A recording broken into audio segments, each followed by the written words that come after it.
इस विशेष वीडियो में हम दूसरे किंगडम यानी किंगडम प्रोटिस्टा के विवरणों को देखेंगे।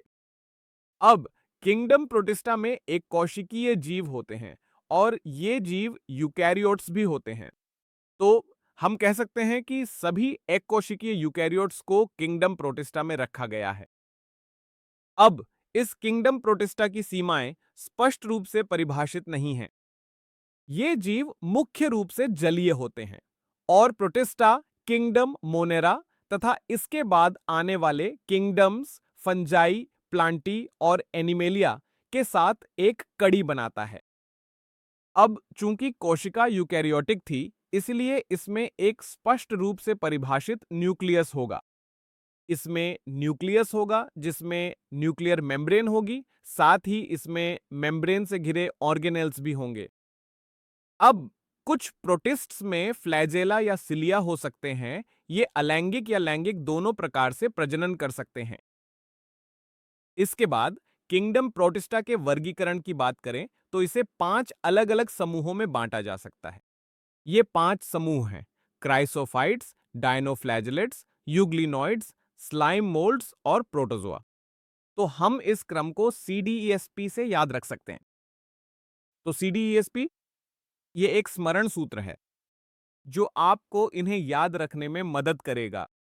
तो ये होंगे क्राइसोफाइट्स, डायनोफ्लैजेलेट्स, यूग्लिनॉइड्स, स्लाइम मोल्ड्स और प्रोटोजोआ। अब प्रोटोजोआ को आगे 4 भागों में बांटा गया है। पहला है अमीबॉयड, फ्लैजिलेटेड, सिलिएटेड और स्पोरोजोआंस। अब हम इन पांचों समूहों को विस्तार से देखेंगे और किंगडम प्रोटिस्टा का पहला समूह है क्राइसोफाइट्स। तो अगर हम क्राइसोफाइट्स के आवास की बात करें तो ये ताजे पानी के साथ साथ समुद्री पानी में भी पाए जाते हैं।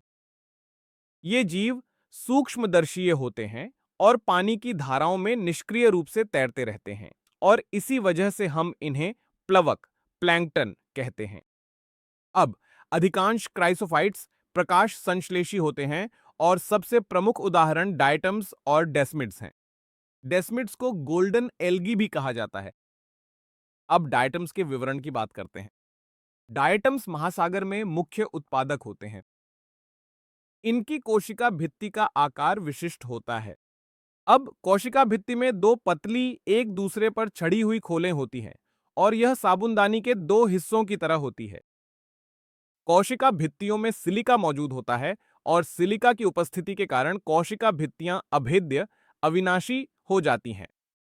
अब यदि कोशिका भित्तियां अभेद्य हैं तो जिन आवासों में ये क्राइसोफाइट डायटम्स पाए जाते हैं वहां ये अपनी कोशिका भित्तियों का बहुत सारा सिलिका युक्त पदार्थ पीछे छोड़ देंगे और इसी कारण हम कहते हैं कि कोशिका भित्ति के जमावड़े अरबों वर्षों में इकट्ठा हो जाएंगे और इसे डायटोमेशियस अर्थ कहा जाता है।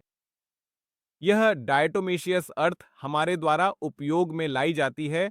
यह खुरदरी होती है और इसी कारण इसका उपयोग पॉलिशिंग और तेल तथा सिरप के छानने फिल्ट्रेशन में किया जाता है।